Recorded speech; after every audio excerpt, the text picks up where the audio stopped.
Man, I am so glad to be here tonight. I have been waiting for this for a long time. Wrong type of barber, brother. You said we were going to talk about the barber. I've always wanted to just get in there. No, I meant... You're not going to let me cut your hair? No, sir. Cut the beard? Just... Never. I mean, it's a 40 blade. It gets you clean, slick. Not even a hair. What? Not even one. Not even a hair.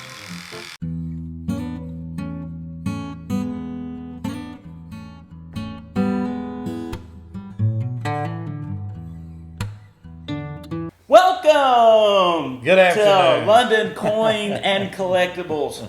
And unfortunately, I'm not going to get to cut any hair this evening. None. Not at all. But we're not really here for that silliness. We're here to talk about the Barber Coins. I know nothing about the Barber Coins. I am totally ignorant about it. But I've got a fella here by the name of Mike Hargis. Mikehargis. Yes, sir. And his phone number will be right down here if you want to call him. Oh, you know what? While you're doing the introduction, you know, it's very funny that somebody who watches our videos called me and said, you tell Keaton that I said hi, so you're already famous. And I just want to throw that in there. I do have a cult following. Amen. Unfortunately, they all want to kill me. This one was actually a good one. Amen. Well, that's great. That's good. And hello to all of Keaton fans out there, if there are any. Yeah, it might be a small group, but there are those out there. Yeah, I thought that was amazing. He's like, I know that guy that's on that video. And I said, that's great. He said, and you get to sit next to him. I was like, yeah, sure. Well, tell him to come. I hope that in the future we can have some guests on our little YouTube channel here. Oh, that'd yeah. be okay, wouldn't it? I'll get some guys that make me look very unknowledgeable. Yeah, have them come in and we got a visit lot of with us. knowledge. Yeah. But Brother Mike here is extremely educated and knowledgeable in barber coins. And I've heard him talk to clients and to people about the barber coin. I have this vast interest in pennies, and I've shared that with you before in past episodes. And I spend a lot of time looking at pennies for my own collection and for my own entertainment. It's kind of my little hobby. One of many, I guess. My sheep farm is my other hobby. But I do like to sit down and just go through a few coins and see what I can find. And if I find that rare jewel, I put it in there. But the barber coins are extremely popular. I'm not downing them or trying to change any opinion on those. They are great collectible coins and they're absolutely beautiful. It's just something that I'm just not very knowledgeable about. So, Mr. Mike Hargis, would you care to share with us a little bit of knowledge? What is a barber coin? What denomination is it? All right, well, you've actually got 3 denominations, and I've got 3 of them with me. Let me guess.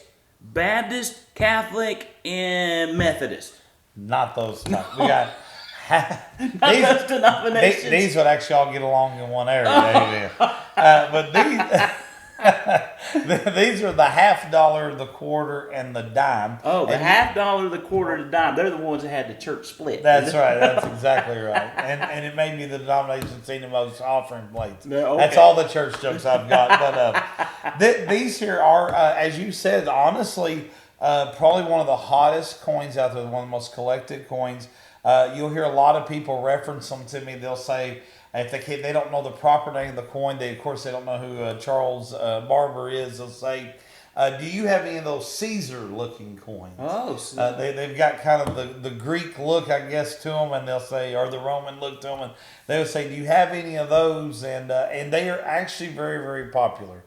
So here are some of the varieties that we have. I'll show it to you real quick. So this is our $50 variety. I brought 4 of them, 3 of the quarters, and 3 of the dimes, and I'll show you the reverse along with the obverse. And then this here is the quarter that we brought. And then I'm going to show you a very nice 1901. Actually, I had I had an older one. I'm not gonna lie to you, and I forgot it at the house. I actually had an older quarter too. So the quarter and the dime are sitting in a box at the house. Yeah. We have a lot of coins. Listen, I want to plug this real quick before we get in on the Barber too. Guys, listen, we have not opened the store officially yet, but we are doing fantastic with sales.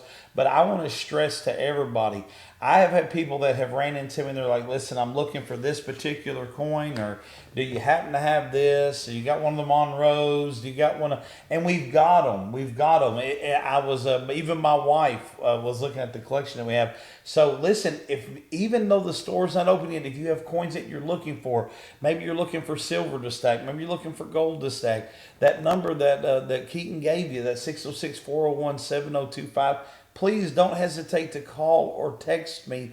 Listen, even though the store's not here, we're still very busy. I'm actually on site some days going through some of our inventory, so please feel free to give a call on that. Absolutely. Or you can email him. Or email me. Yeah, London Coin Buyer at gmail.com. Yes, sir. Yeah. So we're very much, but yes, I'm very happy to talk about the Barber because a lot of you all love it. You all desire it, you want it, and we've got a lot of it. I think I have 2 full rolls of Barber dimes. So tell me a little bit of the historical, the story of the barber, the detailer, the carver, that kind of stuff. Okay. Well, it was the Great Transition coin. Of course, one of the other very popular coins is the seated Liberties, which was, again, in the half, the quarter, and the dime. And in 1896, they were wanting to come up with a new design, kind of a fresh look, with something that had a little bit of a power to it. And then, of course, Mr. Charles Barber came up with the design. And he wanted to make sure that it was a design that would be classy. Maybe it's why it's got that kind of Caesar-esque kind of look to it. Has a very strong eagle on the reverse. They immediately were popular the moment they came out. And out of American currency, it is amazing to me because now I'm a little bit different. I've never been one that has designated to just one particular type of whether it be, I tell everybody you're the penny man. I say he loves pennies, and I love that someone has an interest in that, and I know people have got different types of interests in different coins, and I like I just love the variety. I love the getting to see new things, but it's always amazing to me how popular since 1896, which they ran out to 1916. Now, the Barber half did not run that long. It actually stopped the year before. But even until 1916, it was a very popular currency.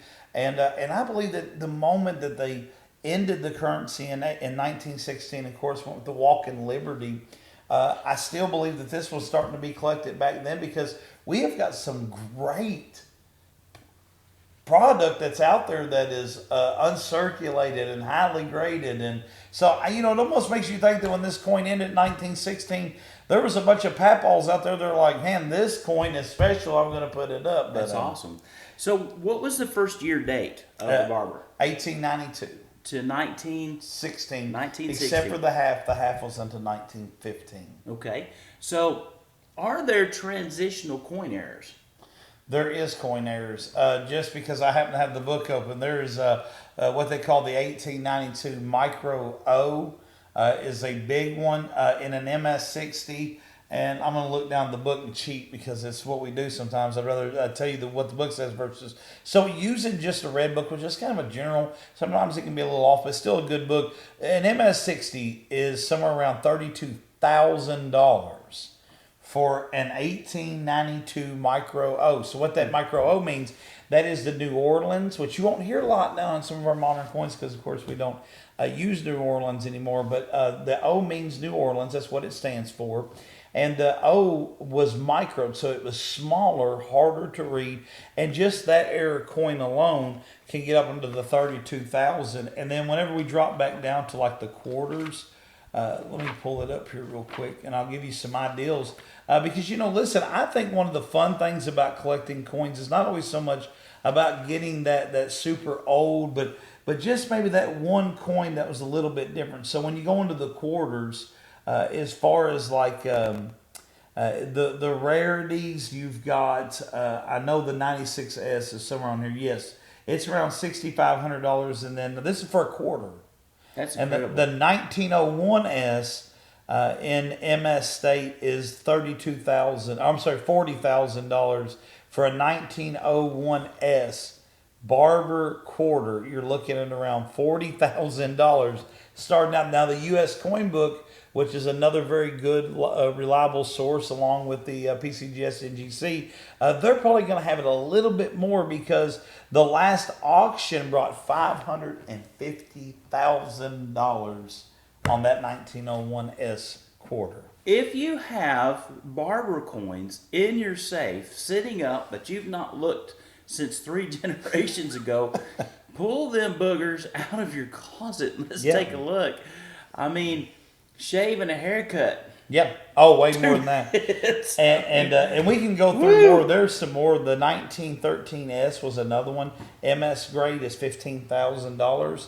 And then, but even your lower grade coins, though, are not invaluable coins. oh no! They're still way up there. In the ones that we've been quoting in the 40,000 range, even in, let's say, a G 4 baseline state, you're still talking thousands of dollars. Yeah, but like your Barber coin, your 1910P right there. I mean, just this one piece is a $40 to $60 coin. Oh yeah. This coin here, So this is They're not. not valueless, even in the smaller, more common denominations. Oh no, yeah, the more common coins. That's why I kind of brought a variety. Well, I'll show you.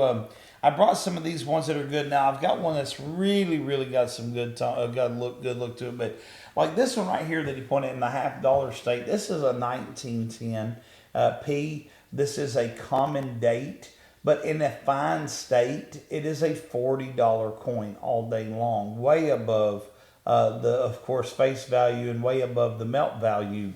Then you have something like this. It's the 1911D.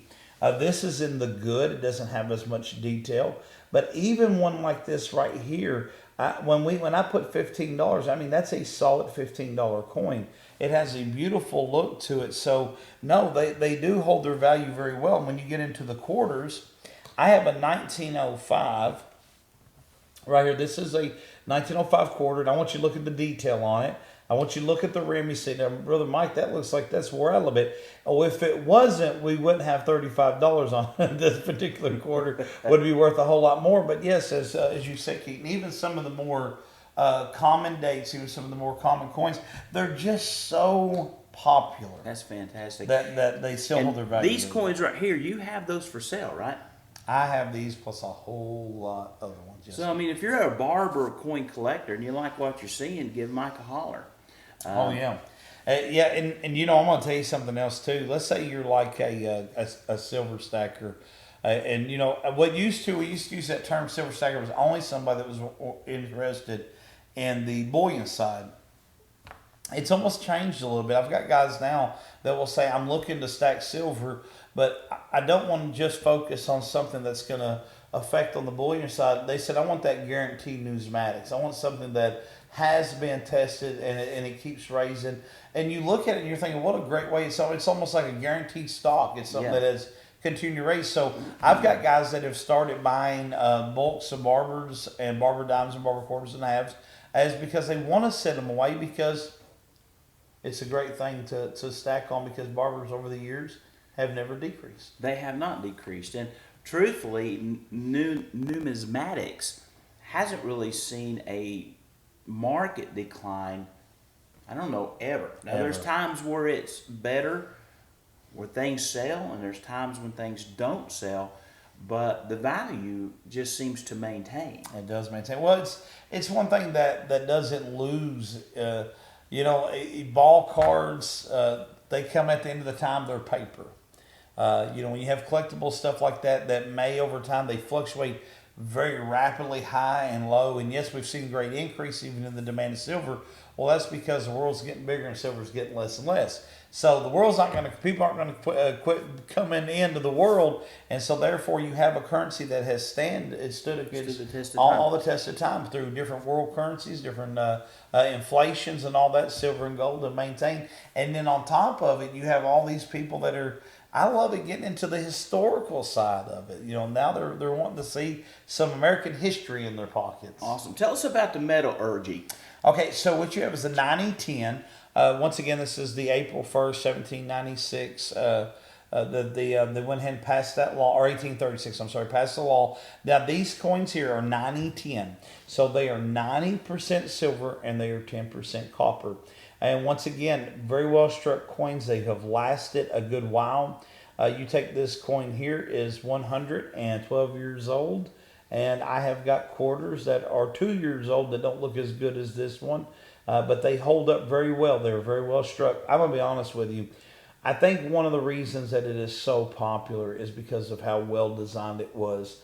They put together a design that when struck really came in, really put in a lot of detail. Whenever I'm looking at Barber coins and we look at the silver, yes, they have great silver weight to them, but at the same time, when you're looking at the strike, the details are amazing. Even on the back, when you look at the obverse, you'll have your eagle, you'll have the wings, the feathers, the shield, the wheat, the grass, all these different symbolizations that are on the coin that people look at for the grading, and it's just, they're beautiful, beautiful coins. Fantastic. There was a lot of pride in spending those coins. I mean, because they are so beautiful. I mean, I could just see somebody in a tux pulling out a Barber coin stuff. Right. So we have a lot of circulated coins, or coins that were meant for distribution, spending, all kind of stuff. Do the Barbers come in proof sets or mint sets where they sold as collectible items? Are those things out there? No, there's no set mint sets or proof sets that I'm aware of. Now I may be incorrect on that, but that really didn't get popular to about the Franklin and onward. I don't know if there's even any in the Walker. I know from the Franklin for sure there was, but there is nothing as far as an uncirculated set that was put together with. And now we have anniversary sets. We have one that's called the Centuries of Coins. I've actually got one that's for sale, and it features the Barbers in it, but even in those, they were circulated as far as I'm concerned. So there's no competition for these coins. No. So, if you have a Barber coin that is an MS65, there's no proof out there that's better. No. There's nothing to compete with it. Another reason why they hold their value. Well, okay, so let's say you have an MS just 63, dime, quarter, half, you have a $250 coin plus. I don't want you to think your coin is only worth $250. What I'm saying is the dime. If you took this dime and this dime was MS65, because of that MS65 is worth at least $200. You say, well, it's the most made dime ever. It doesn't matter. In a Barber dime, if you hit MS63, you're looking at a $200 plus coin, no matter what you get in. Because you're right, there is no competition. There's nothing out there that they're going to find in the mint. Even in the gold eagle, there was eagles that the mint said that they held on to. Of course, they put out some of the gold coins where they were coming out, and they had some of the Morgans that were done that way too. Nothing like that in the Barbers. Nothing. That's awesome. That's a great history. Yep. Is this the ones that you would see gunslingers fling up in the air and they shit holes through them? I think that may be a little bit later. Yeah, these came out a little bit later. I think by 1900. I think Wyatt Earp died in 1917. So by then he was the last cowboy, they say. So no, I don't think there's many gunslingers shooting the Barber. That's more so like no Barbers with holes in them. If there is, they're probably not worth much. So are the Barbers? Are there fakes out there? Yes. Yeah, is that a big problem? It is a big problem when it comes to key dates. We're going to be doing a video here soon on fakes. There's things to look for. So in each of the Barbers, we'll start with the dimes since I happen to have the book open. And no, I do not have all the weights memorized. So I have to, listen, I will tell you too, don't ever let your pride get into a place where you feel like you have to know everything about every single coin you ever deal with, because there's a lot of coins. The more you get into this, I'll be honest with you, until about 4 years ago, I didn't even know there was a half cent that existed out there. I didn't know that there was I think it's called the Dinsby. I didn't know any of this. So you stay in the coins long enough, you'll find out there's a lot of coins, a lot of different looks, a lot of different weights. But there's nothing wrong with going back and checking to make sure that you have an education on these. So like the Barber dime, for instance, is 2.5. I want to say it's 2.5. I'm looking down at my cheat sheet. It is 2.5. I'm really proud of myself. 2.5 grams. And then now they also have a weight. So, and then they have the measurements. Almost every book will tell you the diameter. Listen, don't feel bad if you have to weigh them and measure them, because especially when it comes to key dates, I have found anything of value, they're very talented at making things that are fake. So if you happen to get an 1892 micro O $half, I would or quarter. I'm sorry. I would definitely recommend measuring it. Make sure that it makes up to the measurements. Make sure that it's on the weight.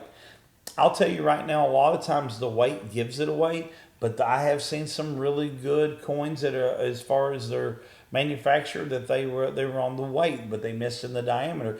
And I'll tell you something else too. If I could give one great piece of advice to all of the coin collectors out there that are wanting to get into this, definitely look into an earth magnet. An earth magnet is a magnet that you use to check the coin to see if there's any alloy in it that is magnetic. Copper and silver obviously are not magnetic. That's right. So anyway, so don't ever get to a place where you feel like that you've got to know everything and memorize everything.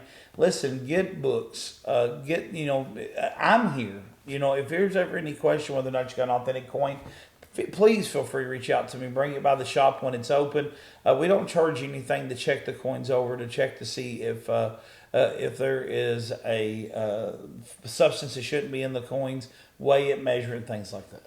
So last week you showed us a nickel that had been turned into a hobo nickel with a skull.